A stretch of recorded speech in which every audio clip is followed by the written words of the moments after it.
Hey, welcome to our 5th episode of the Broken Pictures podcast / YouTube show where we discuss our favorite things that you may have missed in pop culture over the past week. And my favorite thing this week is the Oscars. Oh, well, geez. Okay. My favorite thing is, I was going to say the Oscars if he said Ghostbusters, but I'm going to say Shazam and why they chose him for the next movie. Where in the world is Carmen Sandiego? Where in the world is... She's on Netflix.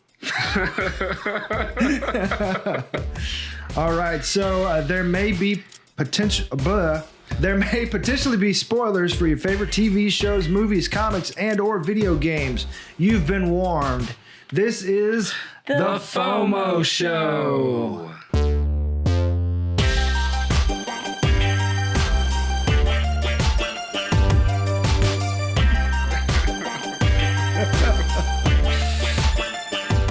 All right, what's up, guys? My name is Dylan. And I'm Lydia. I'm Quin. And thanks for watching, whether you're watching YouTube, Facebook, or listening in podcast form. We appreciate you tuning in. And also, hello to all our new listeners / watchers out there in the world and beyond. I say beyond because I don't know where it could be. Okay. You know, there might be alternate dimensions or something. Anyways. If alternate me is watching this, don't do that one thing. Now your life is ruined in that alternate dimension, trying to figure out what that one thing is. I told myself, I can't remember. Dwight from the future. All right, so don't forget to check out the website. It is www.broken.picturesno.com. And you can find us on Facebook at Broken Pictures Social. Instagram and Twitter, we are Broken_social. On Patreon, we are Broken Pictures. And more importantly, if you will like, share, rate, and review on your podcast on YouTube. If you're on YouTube, please don't forget to click subscribe right there and tag that little bell Ding. for more notifications for brand new videos. Because we do movie reviews and stuff like that time to time, or other big things that are happening. So, let's go right in. I have a special note. You have a special note? What? Happy birthday, Courtney Brewster. What's up in the world? Happy birthday. I work with her, and she's awesome. Cool. Okay. Awesome. Happy birthday. Happy birthday, Courtney. MLK Day was yesterday. It was. By the way, we film on Tuesdays, so if you're watching this and it's later in the week, just be mindful that if new information surfaced about what we're talking about, we... Just continue. I draw attention. Sorry, it was just a really huge yawn. Anyways, if new information surfaced about what we're talking about, we gave the most updated information we had at the time. So just be mindful of that. I have a question for y'all. What's up? What are y'all watching this week? By the way, spoiler alert first before we go forward. Should we, though? I think so because we get spoilery sometimes. Okay. All right, so yeah, this week, last night we watched Unbreakable. We sure did. Getting ready for Glass. Yeah. Even though it's very mixed reviews. Yeah. Still gonna watch it. How about you? What did somebody tell me about Glass? They said that they enjoyed it and that the critics were just being critical just because they're critics. But the same aunt that told us that she loved The Mummy also said she didn't like Glass. So I was like, All right. We might have differing opinions. But me, watching The Orville. Have you ever watched that? I've seen Definitely clips. heard of it. Yeah. Okay. It's kind of like Star Trek-y type. It's like old school Star Trek meets Seth MacFarlane, which is actually like really good. And like half the time, it doesn't. Like there was one episode, it was a really deep episode about one alien race. Like there's no females of their race because they turn all the females into dudes. Yeah, and it was like a super. It ended up becoming a super serious episode, but there was still some humor in there, and I was like, all right, I could watch this show the rest of my life and be okay. Oh, nice. Yeah. So. Are they like season 2 or 3 now? Now season 2. Oh, so if you can jump right in, it's still early. Yes. One thing I did watch, I watched the Bandersnooch. I watched Bandersnatch one night. I stayed up late and watched it on my... She fell asleep. No clue. No clue I was what he sitting does there. in his free time. I was sitting there in the bed on my iPad, just like, okay, I died. Okay, go back. And it was just like a choose your own adventure, except it was kind of annoying because you couldn't win. It was like, how do I make this game good? Because they're trying to make a video game in the thing. And maybe I just didn't play it enough, but I did several possibilities, and I would go back, and it was, like some of it was really funny, but it just, some of it was just crazy, and it was fun though. It was fun. That's cool. Cool. That's fun. All right. I think that's all I watched this week. I don't know. You went and saw a movie. I did. I went and saw Bumblebee. Yeah, he sure So did. that was last week, maybe. Anyways, yeah. Okay. I got a review about that, so go on YouTube and watch that. Appreciate it. But moving on, we are now at the number 1 movie for the week. It is first name Mr. Last name Glass. Mr. Glass. It's Glass. Yes. Yeah. But the number 1 movie isn't, the story right now. The story is what the number 3 movie was. Because it was Dragon Ball Z Super Broly. It was, congratulations. Woohoo. For, it's technically a foreign film and an anime film to come overseas, which rarely happens with anime movies, and make it the number 3 in our box office is a feat. That's awesome. So, Congrats. congrats. Speaking of movies, if you guys go to our YouTube page and you like, subscribe, and comment below on this video, you could win this Guardians of the Galaxy Volume 2 3D Blu-ray disc. It is unopened, it's brand new, and you could win it.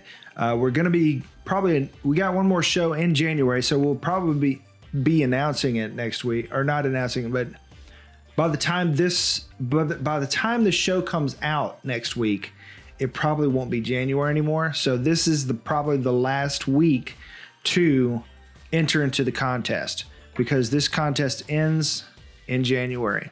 And we'll post all that. You can check out our Instagram, and we'll announce it on YouTube probably next week and stuff too. So, all right, that's it. Win yourself a Guardians of the Galaxy Volume 2. Please continue. All right, so moving on. For the new releases in theaters, we have Serenity. Mm-hmm. Yeah. Serenity. Serenity? It's not like the movie, unfortunately, or the TV show. Oh, okay. Never saw the show. Me neither. Okay. Well, Serenity was the movie. Firefly was the show. Oh. Yeah. Okay. I just couldn't think of it in the moment. Okay. The Kid Who Will Be King, rate PG-13. King of Thieves doesn't have a rating. The Invisibles, also not rated.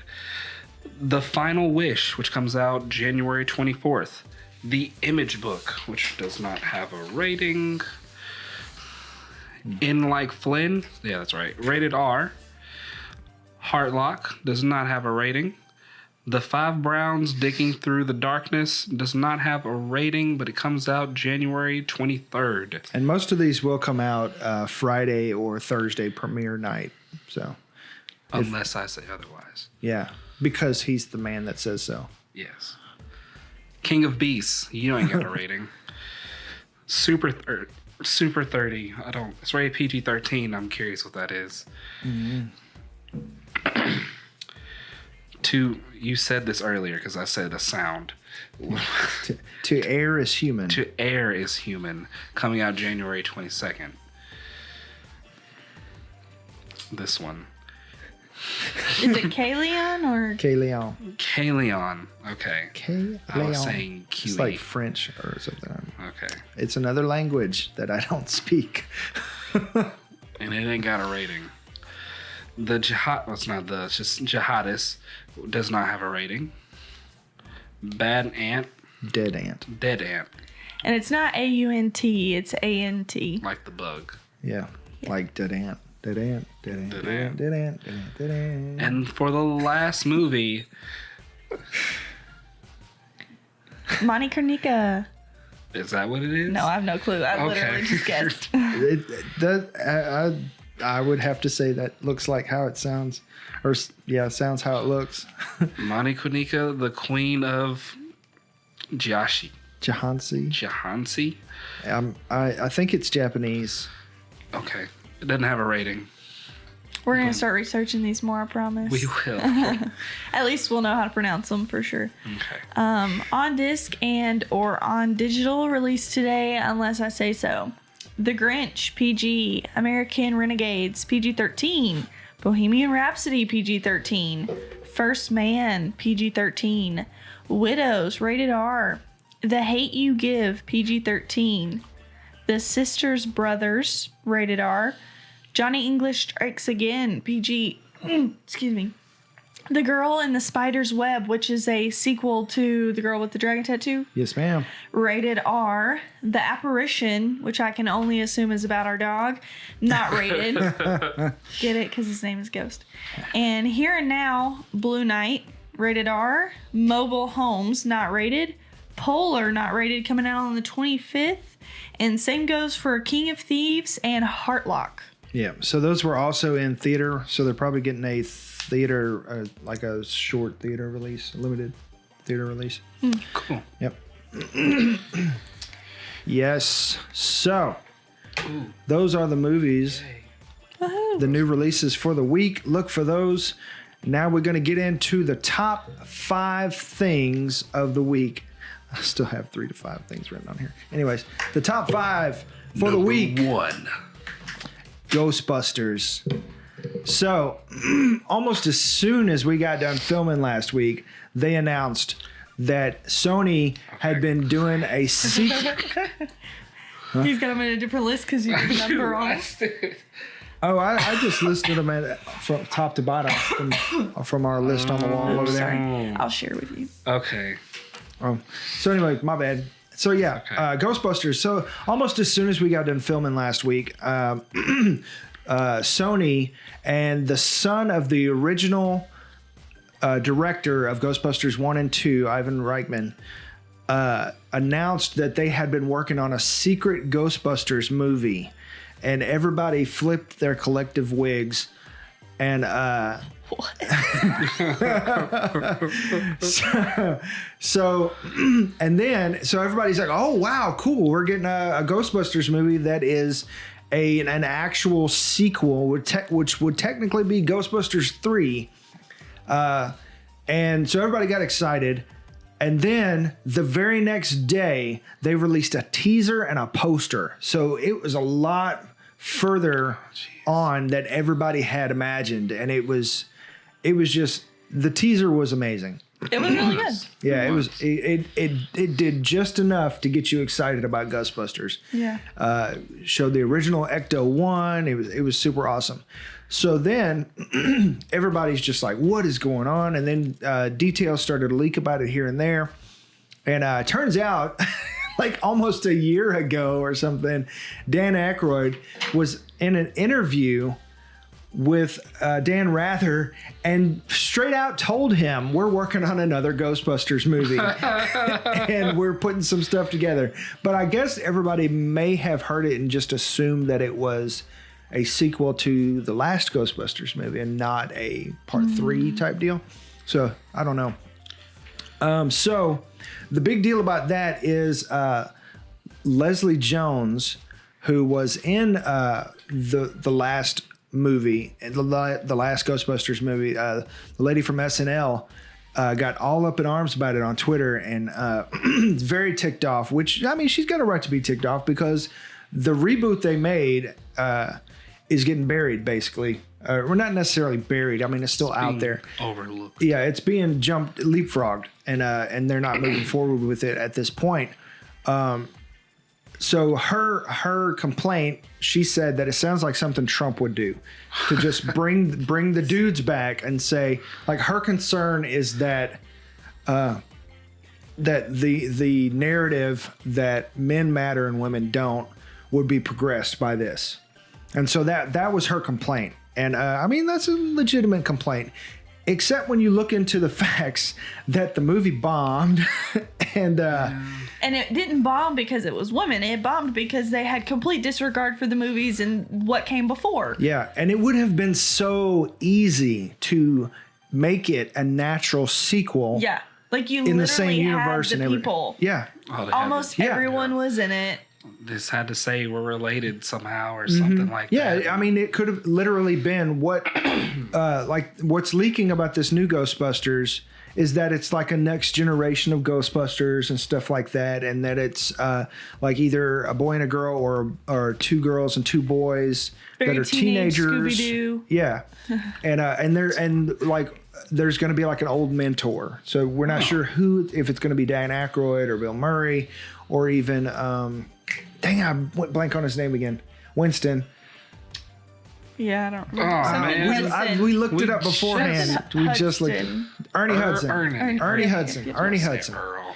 It was an old name, but Yeah, so we're not sure which Ghostbuster that's going to be. If I assume all three of them are going to, or all three remaining Ghostbusters are going to cameo in it, just like the last movie. Only they'll be playing their original characters.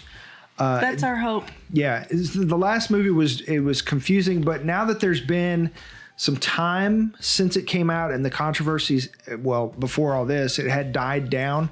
It's easier to look at it as just like it on its own, you know. And on its own, it was a funny movie. It was really good. I enjoyed it. I thought it was hilarious. Yeah, it was hilarious. But it was hard to look past how they had basically just thrown a big FU up to the original fans and said, "Hey, screw you, we're going to do our own thing," using the thing you love. You know, it's like a backhanded compliment. It was like it, and everybody was like, "No, we don't like it," and they're like, "Why don't you like it?" It's because we're all women. Awesome. Yeah, yeah. It literally they created controversy, and not only that, it went way over budget for a dance sequence that didn't even appear in the movie. So it had some big trouble with the studio and everything. Like it just had a lot of trouble, and on top of pissing off the fans. So now that they're trying to be enraged about the new Ghostbusters, it's kind of like a non-starter. It's like, well, you don't really have a right to be upset, even though some of the points you make in a normal situation would be a good point, but they don't really apply to this. Like, they could be valid, but they're not. Yeah, exactly. And even the director, Paul Feige, I don't know how to say his last name. I don't think it's Feige, like Kevin Feige. But anyways, it's basically Feige with no E. But anyways, he wrote and directed it, I think, and he came out in support of Leslie Jones, and and he was the one saying from the beginning that the whole reason the thing bombed was because of toxic fandom and everybody being anti-women and all this stuff. And it's not anti-women. I loved every woman that was in the movie. Oh my gosh, quality. Yeah. Quality actresses. They were amazing. Their chemistry together is alone one of the best things you could ever see. Yeah, it was a really good movie if you can look past the slap in the face to the original fans. Like, to have characters that are from the original series and not even tip your hat to what they are. I mean, like, you had actors. Yeah, all the surviving in it. Yeah, all the surviving main people except for Rick Moranis appeared in it, but they didn't play themselves. So, like, on first watch, it was kind of confusing, and then it just kind of it literally took went crazy one line. Too. Just like in Thank You for Smoking, like, it takes one line to make it connect, to make it work, and you didn't do it. You just just didn't. Yeah, it would have been so why easy. We were upset. Yeah, it would have been too easy to make it a continuing, but they just decided not to. Yeah. But Alone, it is one of my favorite movies, up there with Bridesmaids. Like, it is so funny. Yeah. And dang it, Thor, I can't remember his names today. Chris Hemsworth was hilarious. Yeah. It's probably really like his funniest role he's ever done. Even including Thor Ragnarok. So all this is going on, and the leaks, and it doesn't look like Leslie Jones was informed, or even, I don't know if the director cared or not. I don't really trust his opinion after all the stunts he pulled trying to garner outrage over something that was his fault. So I don't really want to listen to what he had to say, but Leslie Jones doesn't look like she was necessarily informed that it wasn't just going to be going back to the old white men type thing or whatever, just men. All men team is better than a women's team. It's not like that. They're basically doing half and half. So, and with this being an actual sequel, it's basically Sony going, basically just apologizing and giving the fans what they wanted originally. But with it being Ghostbusters, I don't understand how they couldn't merge the two universes and make them one.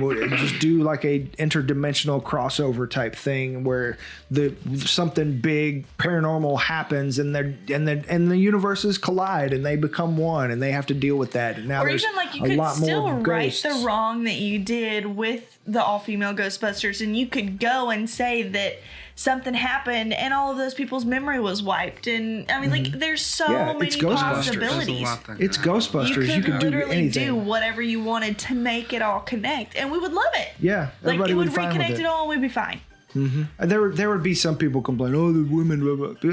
Those people don't matter anyways. Yeah, those people are literally stupid. So yeah, you cannot make something like, it just doesn't make sense. Like, a lot of people do this. But I think Hollywood is learning. You cannot say, oh, you know what? There's enough of a fan base to garner a remake of something, but we're going to ignore the fan base to make the remake. So it's like it's a catch-22. You can't have both. It's like, why would you be remaking it without the fan base in the first place? And that's the thing. We don't want remakes. Everyone thinks that we do. We want something that's just as quality as what used to be put out, that has that nostalgic feeling, just like Stranger Things did. That is a completely new idea that we are all to the old. Loving, because it's nostalgic. It kind of brings back that feeling, and it's good, but it's not something we've already seen that we loved already. Yeah. Because you're asking us to change our love for what we already love. Yeah. And to be fair, but at the same time, they want to make money. Yeah. And like that, and that's partly why some movies are the way they are. They're just not necessarily just cash grabs. They're like, we can redo it and build on top of that, but let's make a good smooth 100 mil first. Right. So. Yeah. Which is not for the fans. Yeah. Because we don't get any percentage of that. Yeah. To be fair, things like Stranger Things are like, there's a lot of callbacks, which is the nostalgia thing, but like completely original tentpole pictures would be great, but there's so much risk involved nowadays that like back in the day, the studio system was completely different in the 80s, where the studios sometimes were forced to make a picture for a star who had a pet project or something like that. Because of the deals and the agents and all kinds of things like that. But it's a completely different environment now, where if a studio head has a bomb, like, that's their job. One bomb, and that's it. They're done.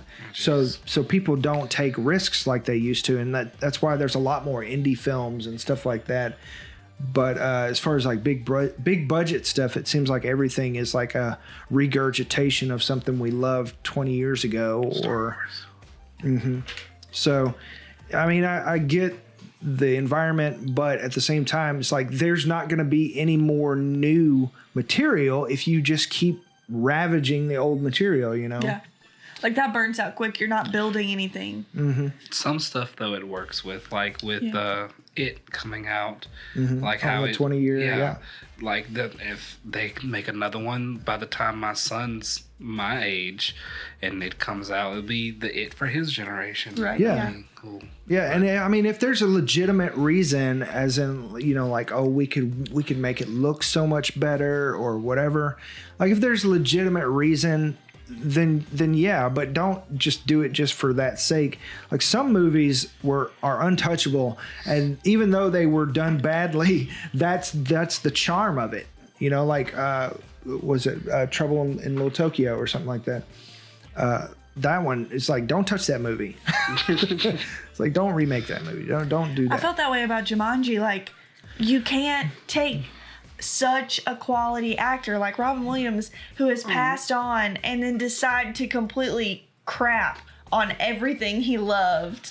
And, like, that's what you did with Jumanji. Well, but that's not what we're talking about right now. That's what we thought was going to happen. And it turned out to be a respectful homage. Really?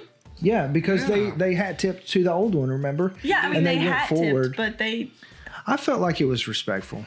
It was decent. I enjoyed it. I wouldn't say that it was great. I mean, they were trying to show that this Jumanji's an evolution. That's why, they didn't want to play the board game. And I don't feel like they completely explained, like, how it jumped from board game to video game. But Magic. anyways. We just do that. Yeah. I mean, it did suck them into a board game and a video game. But let's talk about how it transformed. I need reality in my fantasy. Anyways. Wow, we've spent a whole 30 minutes talking about one thing. Number 2. Was that yours, or you want me to do mine? I figured we go back and forth. Man. Okay. All right. Speaking of other things that are super controversial right now in America, the Super Bowl, and how pretty much some people feel like the two teams that are there shouldn't even be there, and that this is an unworthy Super Bowl. I heard someone else say that, so I'm going to say that because I was like, oh, that sounds nice. So let's start with the St. Louis Rams and the Los Angeles Rams. Oh yeah, that's right. They're the Los Angeles Rams. That's a whole nother sore subject right there. The Los Angeles Rams, they leave, then they start winning. Yeah, my family's from St. Louis, so. Oh, so that's the Los Angeles Rams and the Saints game.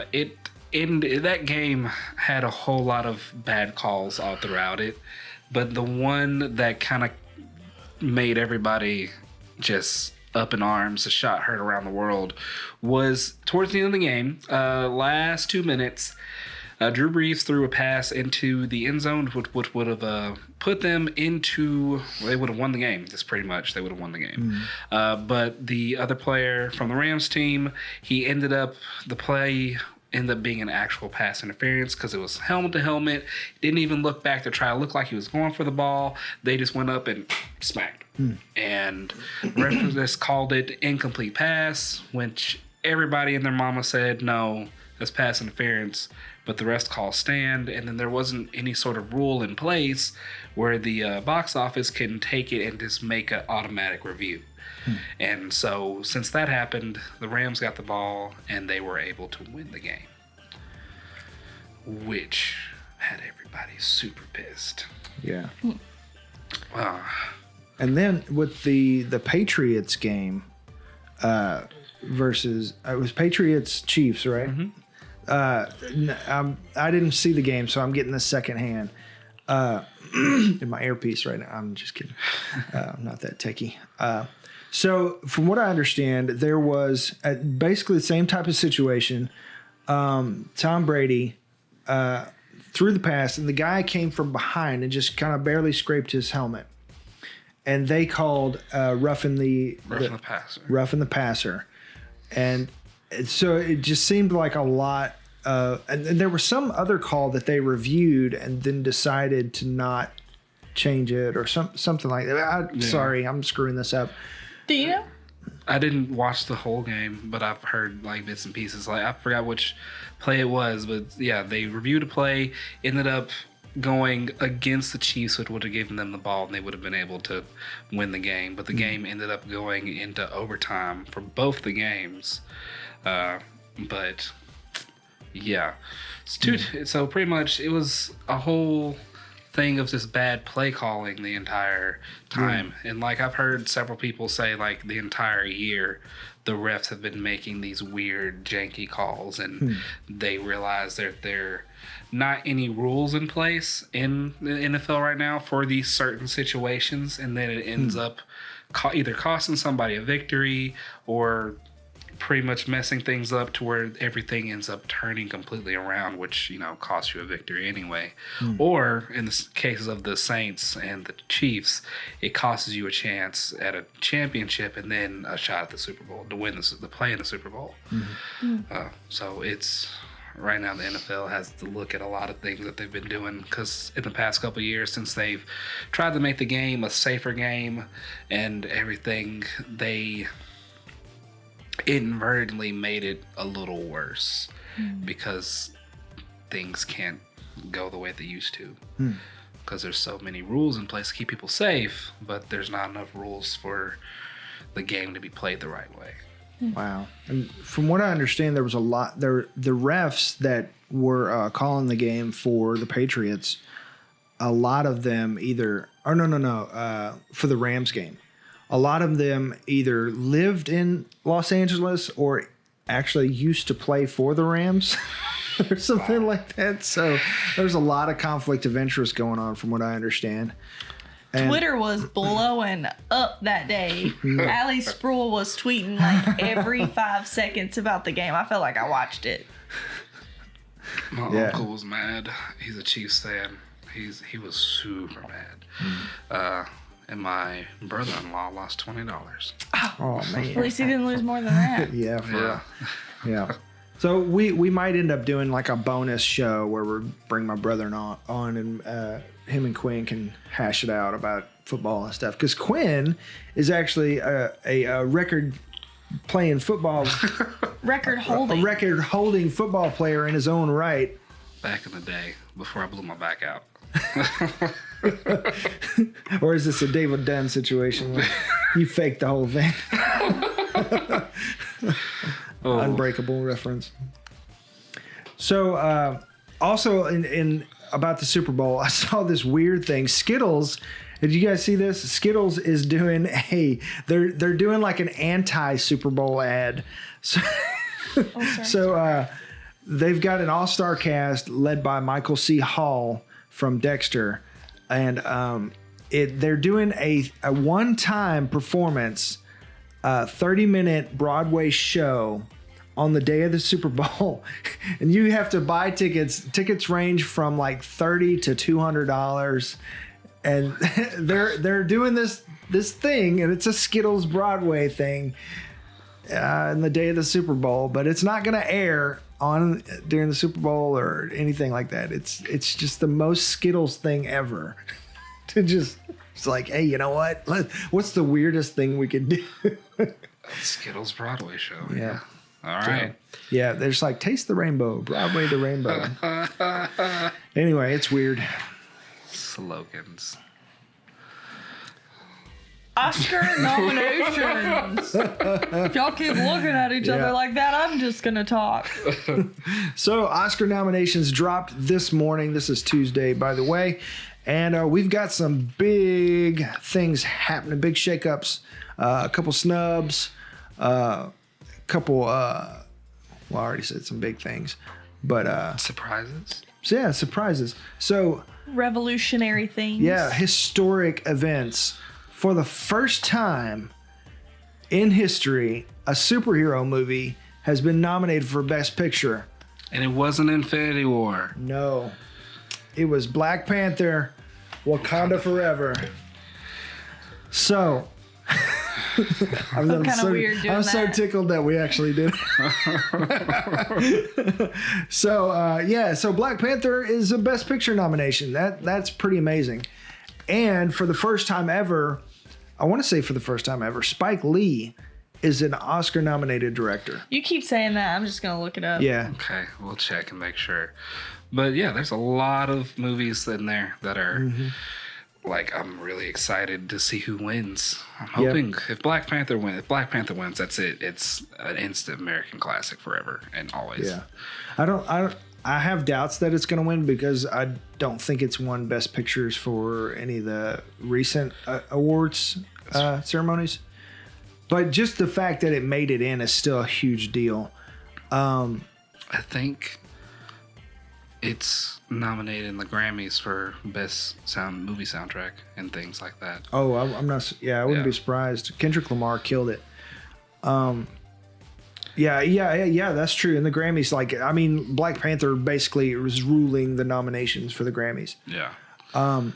No, he's been nominated before. He was nominated for Best Documentary called Four Little Girls from 1997, and he was also nominated for Best Writing Screenplay written directly for the screen called Do the Right Thing in 1989. Yeah, okay. So he's been nominated before. Okay, I should have known that.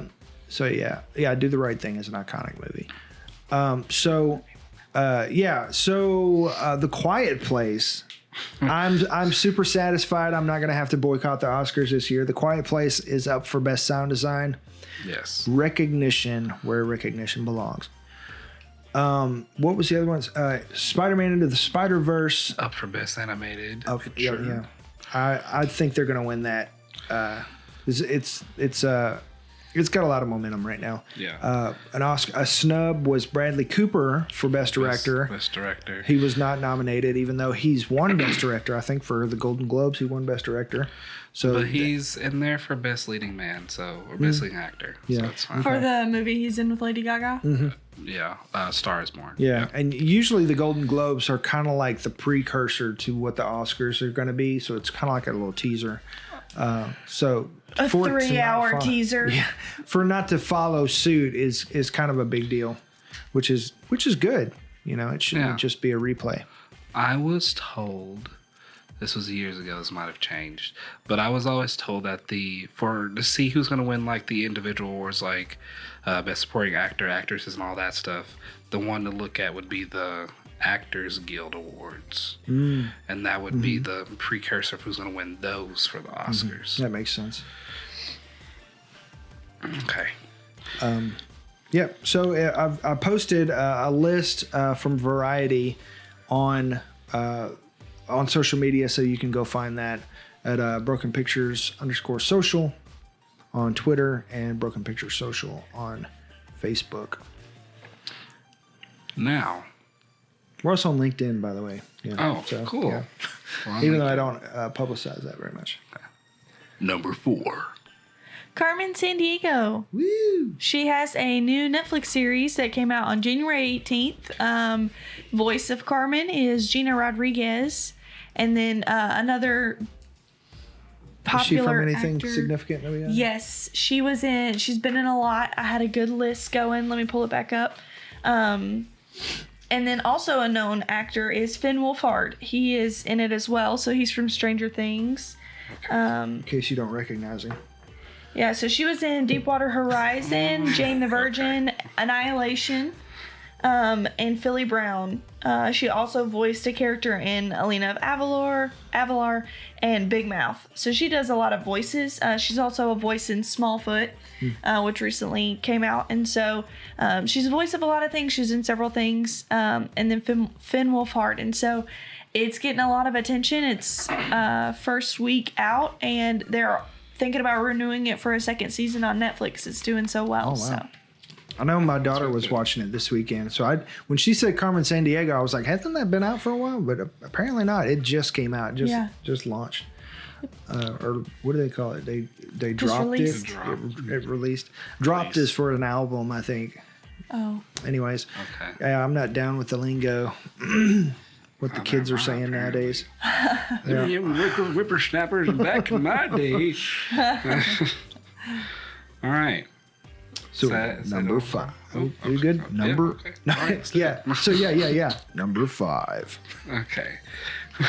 We are Shazam. That's it. Have a good night. No, but Shazam, a new trailer. It's a TV spot trailer dropped earlier this week, yesterday. It dropped yesterday. Oh. And it kind of just a little bit more shows you just new footage. The new footage was Billy Batson running off of a building, jumping, spreading out. Everything's going Shazam, and then he flies down to the city. That was a cool scene. And I did see that. I forgot. Yeah. And then another one was him actually running, but it looks like he turned into a smooth lightning bolt to try to catch a bus that was falling off of a bridge. Wow. Yeah. And then him fighting Dr. Sevilla through the city as well. Who's Mark Strong, played by Mark Strong, right? Played by Mark Strong. Who's, I think, an underrated actor. He's great. Yeah. Oops. But today, we're just going to talk about the reason why they actually chose Shazam to be the next true movie in the DCEU timeline, which apparently still exists. It's mostly... They're not sure. Oh, Mark Strong is from Kingsman. Yep. Yeah. He plays Merlin. Yeah, he was the bad guy in the first Guy Ritchie Sherlock Holmes movie. Yep. Yay. But what was that? Oh, yeah. Sorry. Shazam, DCU timeline, it still exists. And mostly it's because they are wanting the next Justice League movie, if it does happen, is most likely going to be Black Adam and the Seven Sins, which... If you've seen the first trailer that came out, Billy Batson walking to Shazam's cave. Off to his far left-hand side, you got these 7 statues making these weird-looking faces. Those are the embodiments of the 7 sins that were trapped thousands of years ago by Black Adam and Shazam. Oh, because Black Adam used to be a good guy. He used to be a good guy. Then he's like, I'm stronger than anybody, and no one can stop me. You're my slaves. But then Shazam was like, nope, seal you away. And the other main reason was that this is the introduction of true magic into the DCEU. It's partly because, which I didn't know this, and I found that out after I read the whole article. In Suicide Squad, Enchantress said a scene, "The Rise is coming," and she was actually talking about Black Adam. Oh, really? Yes, because apparently she was working for him and trying to get everything together for his return. Is that a retcon, or is that a little bit of a retcon? Okay. A little bit of a retcon. Just to kind of make everything work, and then I guess them justifying killing Enchantress for no reason. But the main reason that they want to introduce magic and bring about the next age of magic in the DCEU is to beat up Superman. Like after his return and everything, they're like, the world's in a moment of peace. They need something else before the big bad, super bad, I shoot laser beams out my eyes that do this. Darkseid comes along and starts the whole, Crisis on Infinite Earth in the movie verse, is the fact that they want to beat up Superman and actually have somebody that can take on the Justice League. And Black Adam's the guy. Who will be played by Dwayne "The Rock" Johnson, by the way. Eventually. Yeah, he's been meeting on, and I think as time goes on, the more they start to form the DCEU in his direction. Yeah. He'll be that villain. I don't know if he'll be more like a Loki villain, because he'll actually be able to fight and punch Superman so hard he bleeds. Oh, really? Because Superman's vulnerable to magic. Really? I did not know that. Oh, yeah. I did not know that. I thought it was just kryptonite. No, because he comes immune to that at some point. But that's why Mr. Kipagalikalibix. That guy, okay. Kitsapidalix. I can never say his name right. Mitzi Kilblix. Closest as I'm going to get. The little pretty much like the fifth dimension being that comes around and messes with Superman. Superman can never beat him. He has to outthink him because he's made of magic, and Superman's super weak to magic. And even with Aquaman and Wonder Woman both kind of being in that realm, that's still not their thing. So Shazam being a pure being of magic, he's kind of like their go-to guy going into this age of magic, as they call it. Interesting. Wow. Yeah, and we could get on a whole tangent about Superman being a relevant hero, even though I think he is. I think he's misunderstood. Why did you say we could and then do? Because I can't help myself. Please help yourself. Yeah. But yeah, the gist is a lot of storytellers out there say that Superman is not relevant and he is too hard of a hero to do because he's invulnerable to everything. So he's got no weakness. So how do you portray that, you know, and a story arc with someone who's invulnerable? But my argument is emotionally, he's not invulnerable. He's just like everybody else. So. And that's the important story arc part. So Yes. I don't understand what. I think it's just a thing. Everybody's against Superman. We could talk an hour for that, but Yeah. let's not say we did. Yeah. Amen. But yeah, that's about it. Shazam's coming out in April. Wait, there's a Marvel movie coming out in April. What is it? Is it Captain Marvel? Oh no, Infinity or Endgame is coming out. No, don't do it. No, I don't want it to happen again. No. He'd be overshadowed again. Not again. Just push it to June. Jeez. Shazam's supposed to come out in April. It's supposed to come out in April. Why? I don't know. Like hopefully the very beginning of April. That way it's got a couple weeks to do something. to win before And be at number one you for get 2 weeks. stomped. Stomped's an understatement. Like Yeah. buried to death. Okay. Let's Yeah. move on before I get Yeah, sad. DC, be smarter, please. Well, Shazam's coming out first. Shazam Let's comes come out out. April 5th, and then April 26th is Endgame. Okay. It's got almost a Yeah. solid Alright. 2 weeks Okay. to Yeah. 20 days. We got time. Yeah, except that, I mean, Aquaman had like a solid month to just dominate. And I feel like Shazam is going to be a lot better movie quality, just more grounded and everything. Even though Yeah. it's magic, I feel like it's more grounded. It's magic, but it looks more like Superman with lightning. That's kind of what it looks like.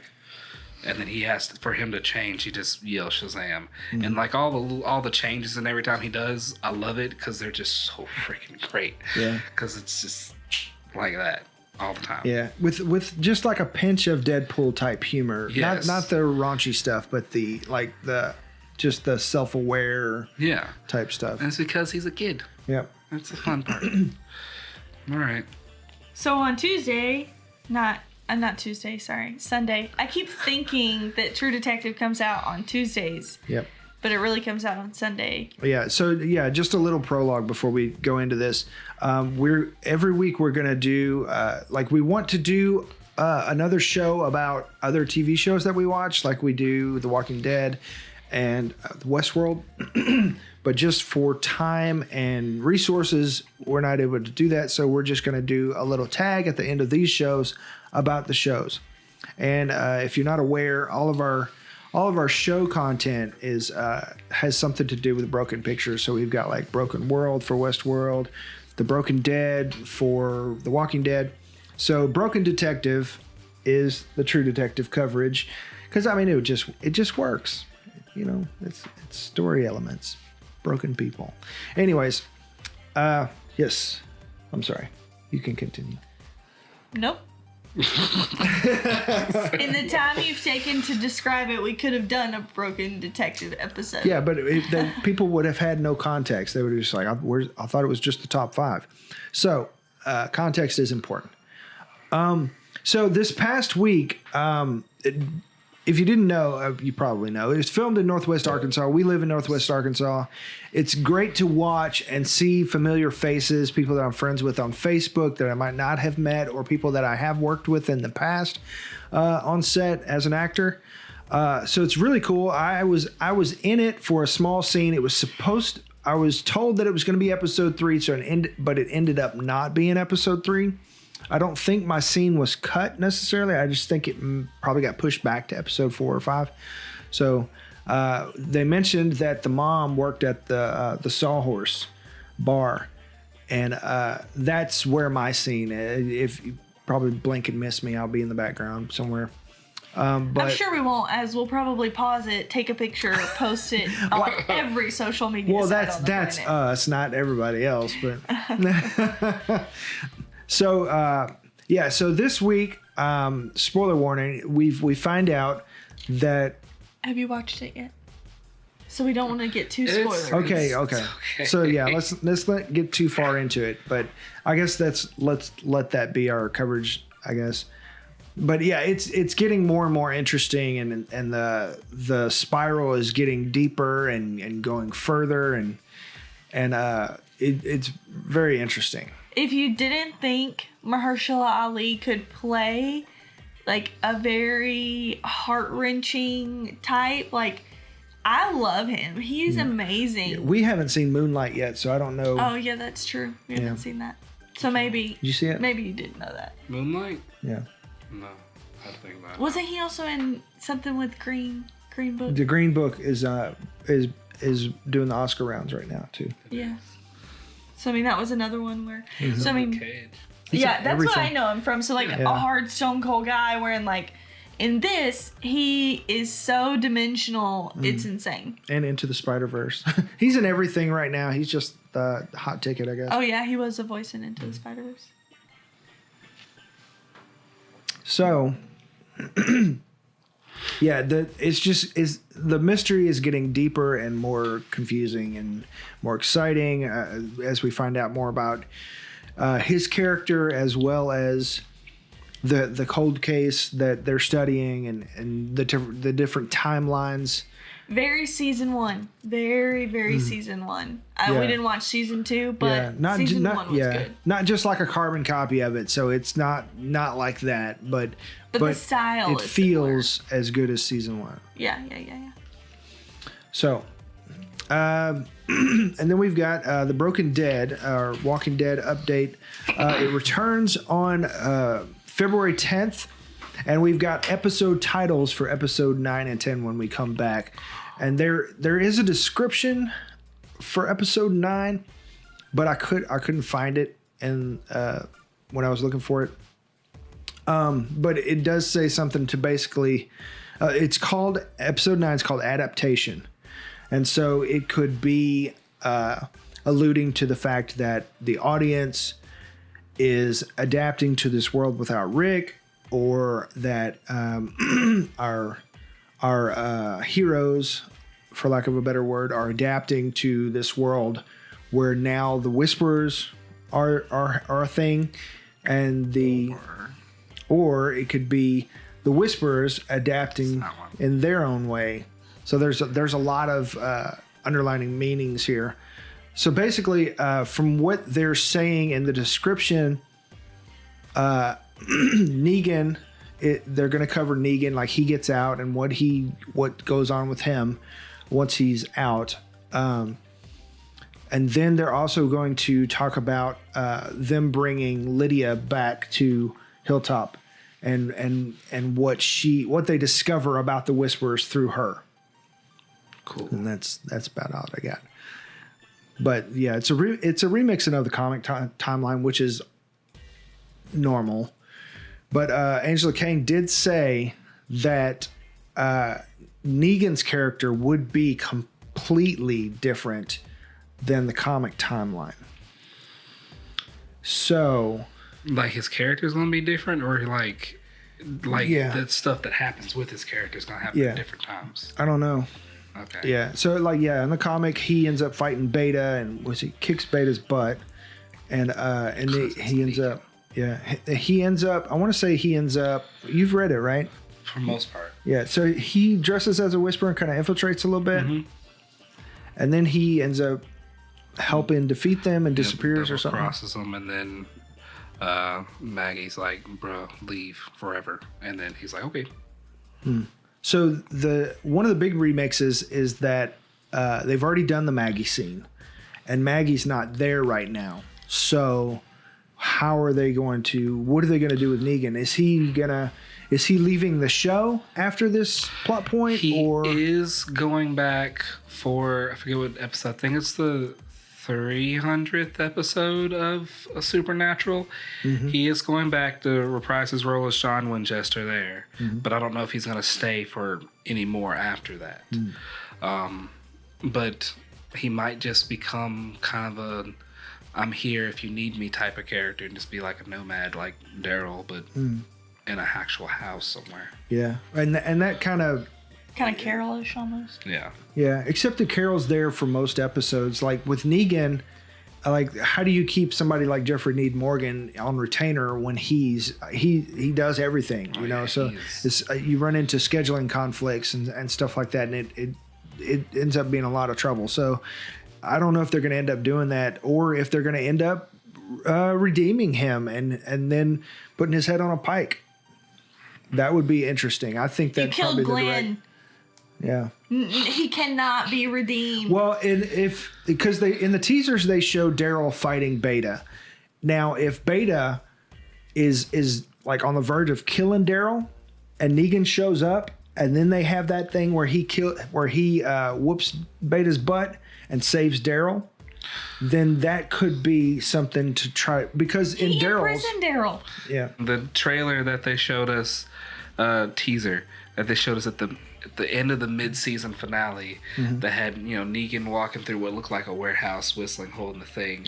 If that actually happens to be some sort of a scene where like it's the same place, would look like Beta and Daryl were fighting in an actual warehouse, and then he just kind of shows up, sun at his back, shadow silhouette, jumps down, start busting heads, then yeah, I could see Negan saving Daryl and then just whooping at it. So yeah, I mean, I think that would probably be the only possible way to get a sort of redemption arc for Negan, is for him to save Daryl, and Daryl be like, all right, I'm I don't like it, but I'll I get it, so I highly doubt Daryl will say anything along the lines of, all right, we're even, Steven. No. I doubt that at all. Daryl is not going to trust him, but he'll You I think side he'll with the devil and not the one yes, you don't. Exactly. And he might even be the one to tell everybody, it's like, look, he saved my life. I don't like it, but we might need him. Because Michonne is not going to have it either. But I mean, if Negan goes out, I mean, and one of the teasers showed him not rifling through, but going through Michonne's house, basically probably looking for Lucille. If he goes out and kind of has this realization that he doesn't need Lucille, and the sanctuary is gone, and everything he built is gone, and just realizes that, hey, you know what, I should change. And has that moment of clarity. If they do it right, they could build enough sympathy for Negan that if they end up killing him and putting his head on the pike during the Fair Massacre or the Border, then it would be a big deal. And I could see that being a closure for his character, because in the TV show, if somebody just disappears, everybody's like, oh, what about so-and-so? I mean, like Heath disappeared and everybody's still like, whoa, where's Heath? And he was like a B character, So even though they've said what happened to Heath, like a lot of people still don't know. But anyways, I personally, I think that would be the best route.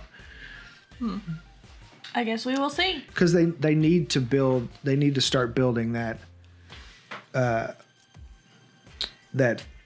interest into certain characters if their head's going to end up on the pike during the Fair Massacre. And it's got to be a lot. It's got to be at least 6 people, right? I mean, it was like 12. Yeah, it was. I mean, it's a freaking border. She builds a border, so it's got to be tons of people. Tons. And you can't just wipe out the remaining cast either. So you got to start building up some B characters, like possibly Enid or the guy she's dating. Probably gonna kill Earl. Definitely gonna kill Earl. You don't think Tammy Rose? Her too. Oh. I think she died. She died in the comic anyway. So. Earl, which is why they're building up that he's been training people. Yeah, a lot of people are saying that Henry ends up out there, and they save Ezekiel, and Ezekiel doesn't end up out there. I feel like Ezekiel should end up out there. It would be more character development for Henry, especially since if he's having Carl's storyline. If he's not, go ahead and put his head on the pike. Hard to say, Gabriel, possibly instead of Rosita. Or does Gabriel? No, Gabriel ends up dying a different way. Mm-hmm. Rosita ends up on the bike. Yeah. But there's definitely going to be some remakes and some, like, of course, Luke. I feel like if you take every, like, you got the communities and then you break them down into smaller, like, friend groups, and you take the heart of that friend group, that's probably going to be, like, you know what I mean? That's dark. Yeah, I mean, because that would have the most effect on the character's reactionary moving forward, you know? And so, anyways. So, yeah, that's the Walking Dead update, The Broken Dead. You can also find that show. That is another podcast and YouTube show that we do. And that'll be coming back once it airs again on the 10th. We might even do like a recap episode before it comes back. But is there anything else you guys want to mention? Alrighty, so I guess that's it for us. Thanks for tuning in. Appreciate you watching on Facebook or YouTube, rather. I keep saying Facebook. I haven't uploaded these to Facebook. And one day I will upload them to Facebook. So if you listen on podcasts, we appreciate you too. Don't forget to check out the website. That is www.broken.picturesno.com. And you can also check out the store. That is www.broken.pictures/store. Get one of them shirts right there. Yep. Get one of the shirts. Get one of them posters. I don't know if he was pointing at me. Stickers, magnets, cool stuff. Also, you can find us on social media. Broken Pictures Social on Facebook, Instagram, and Twitter. We are broken_social, and our individual Twitter tags are posted below. You've probably seen them throughout the episode. We are on Patreon. It's going to be Broken Pictures, of course. And if you would do us a personal favor, especially if you're friends or family, go through and like and share these on all your social media just so people can see them. Go through on YouTube and rate and or not rate and review, but on podcasts, if you'll rate and review, especially in iTunes and places like that, just to let the algorithm push us to the forefront so we can find a bigger audience. And if you are on YouTube, please subscribe and ting that little bell. Ding. And you can get updates anytime we upload a new video. And also that lets YouTube know to push us to the forefront so other people can see the videos. So we appreciate that. This is Dylan. And I'm Lydia. This is old man Jenkins. And we'll see you next time. Peace. Bye. By the way, don't forget the giveaway. This is the last time you're going to have a chance to do it. You can get this Guardians of the Galaxy Volume 2 3D Blu-ray disc unopened package, and we'll send that to you. All you got to do is like and subscribe and comment on this YouTube video on YouTube. All right? Please and thank you. Thanks. Bye.